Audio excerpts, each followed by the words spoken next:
Math with রেম আজকে 17 নম্বর class. SSC GD 2027 important সব question, সমস্ত পরীক্ষাতে আসা প্রশ্ন, প্রিভিয়াস ইয়ার কোশ্চেন। আজকে হচ্ছে 17 নম্বর ক্লাস। চলো তাহলে শুরু করা যাক। এখান থেকে প্রশ্ন বলছে রমণের আয় 75,400 টাকা এবং সে তার আয়ের 23% সঞ্চয় করে।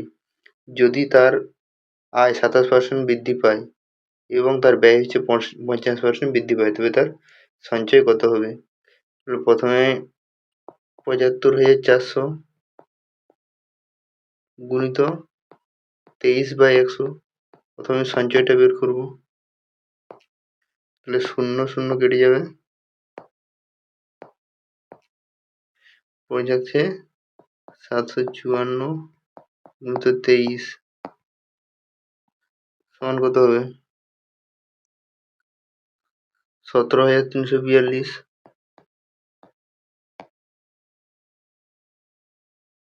আর ব্যয় কত? ব্যয়টাকে বিয়োগ করে দেবো, 7,500। 75,400 মাইনাস 17,342 সমান হচ্ছে কত হবে? 8, 5, 3, 8,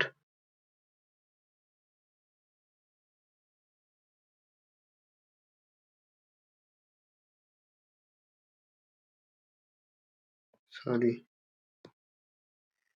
8 দিতে, তারপরে 5 দিতে, 4 মিললে 0,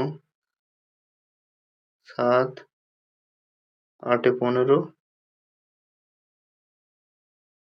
2 5, 58,058 টাকা। এটা হচ্ছে ব্যয়, এটা হচ্ছে ব্যয়ের পরিমাণ,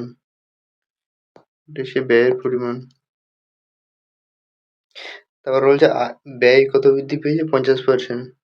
এটাকে যদি 50% বৃদ্ধি করি, ব্যয়টাকে 58,058 গুণিত 50% বৃদ্ধি মানে 3/2, এটা সমান হবে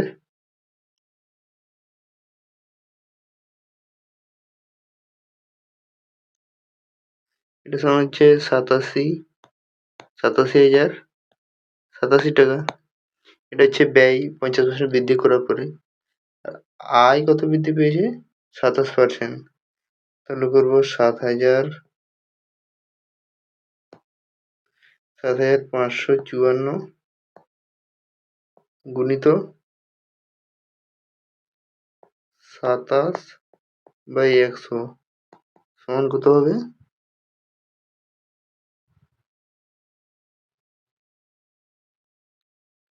95,758। এটা থেকে এই ব্যয়টাকে বিয়োগ করে দিলে উত্তরটা বেরিয়ে যাবে।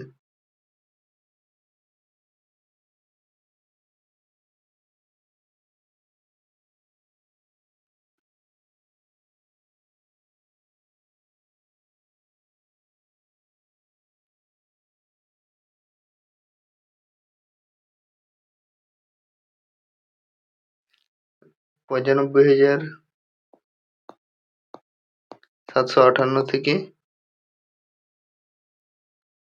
87,087 টাকা বিয়োগ করলে উত্তরটা বেরিয়ে যাবে। 1, 8, 7, 15, 6, 7, 8, 15, 86, 8,671। এটা হচ্ছে সঠিক উত্তর। এটা অপশন সি তে আছে, অপশন সি হচ্ছে সঠিক উত্তর। 8,671 টাকা হচ্ছে কমবে।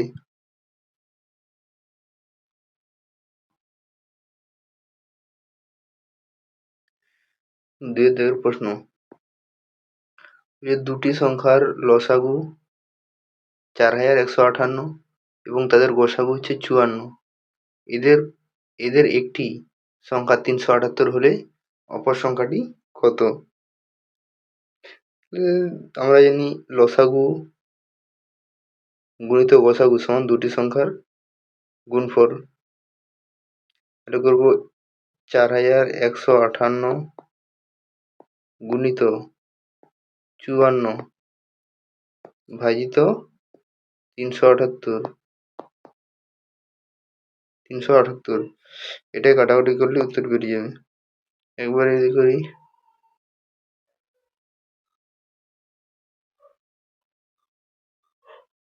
7 দিয়ে 54, 7 দিয়ে যদি কাটি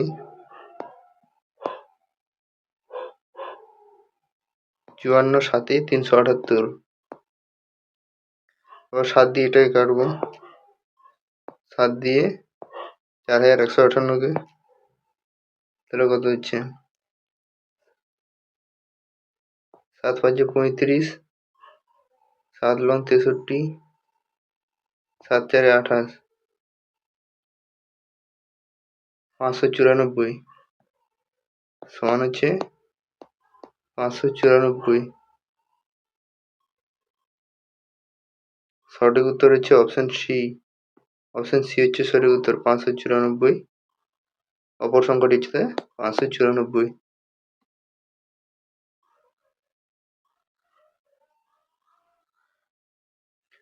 তিনের দিকের প্রশ্ন বলছে একটি খাদ্যদ্রব্যের বিলের উপর 30% এবং 20% এর ক্রমাগত দুটি ছাড় পাওয়ার পরে এক ব্যক্তি মোট 840 টাকা দিয়েছেন, তাহলে খাবারের বিলের পরিমাণ কত টাকা ছিল? দুটো পরপর ছাড় আছে 30% আর একটা আছে 20%, তারপরেও সে টাকা দিয়েছেন কত 840 টাকা, তাহলে তার খাবারের বিলের পরিমাণ কত ছিল? তাহলে করবো 840 গুণিত 30% ছাড় বলেছে, তাহলে করবো 100/70। তারপর বলেছে 20% ছাড়, তাহলে করবো 100/80। এটাকে ক্যালকুলেশন করলে উত্তর বেরিয়ে যাবে। সমান কাটাকুটি করে দেবো ওখানে, এখানে একটা শূন্য, এখানে একটা শূন্য।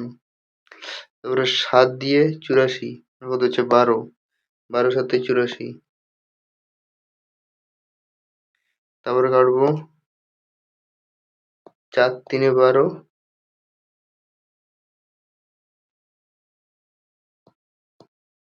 সরি শূন্য শূন্য কাটবো, এখানে একটা শূন্য কাটবো, এখানে একটা শূন্য কাটবো।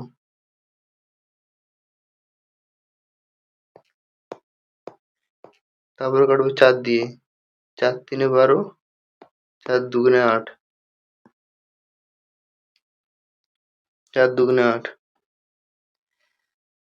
তারপরে 2 দিয়ে কাটবো, এটা 2 কে কাটলাম আর এটা 10 কে কাটলাম, তাহলে কত হচ্ছে এখানে 5,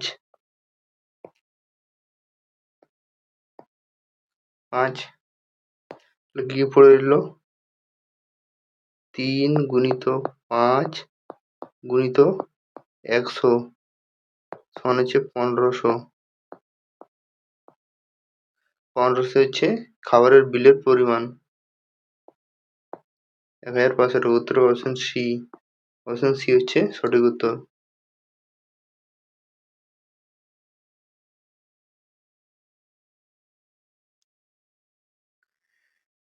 চারের দিকের প্রশ্ন বলছে বার্ষিক 9% হারে 5 বছরের জন্য একটি মূলধন থেকে প্রাপ্ত সরল সুদ হচ্ছে 378 টাকা হলে তাহলে মূলধনের পরিমাণ কত?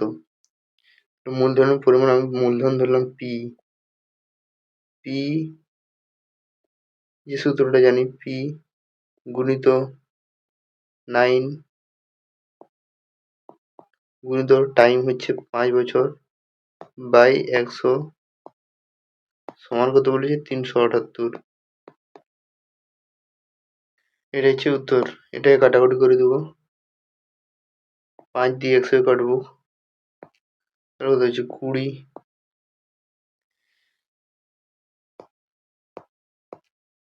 আর 9 দিয়ে 378 কাটবো, তাহলে কত হচ্ছে 9 4 36, 9 2 18, 42। তাহলে হবে পি সমান 20 ইন্টু 42 সমান হচ্ছে 840। এটা হচ্ছে সঠিক উত্তর। তাহলে তার মূলধন পরিমাণ হচ্ছে 840 টাকা। উত্তর হবে অপশন সি। অপশন সি হচ্ছে সঠিক উত্তর।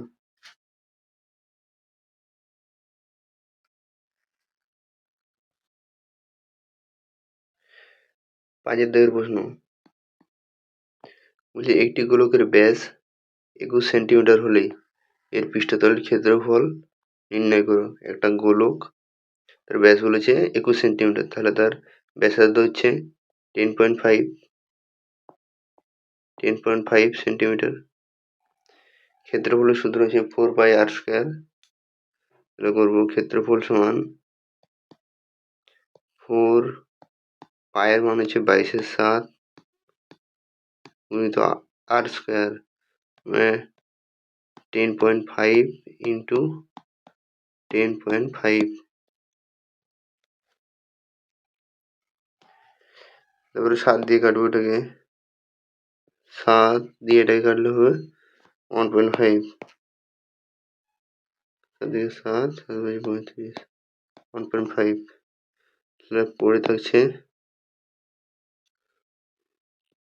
4 গুণিত 22 গুণিত 1.5 গুণিত 10.5। এটাকে গুণ করলে হবে 4 আর 15 1.5 গুণ করলে 6 গুণিত 22 গুণিত 10.5 সমান কত হবে? এটা সমান হবে 1386।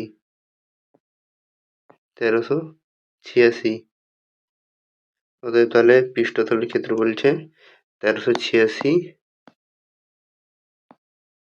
Semi square. এটা হচ্ছে সঠিক উত্তর।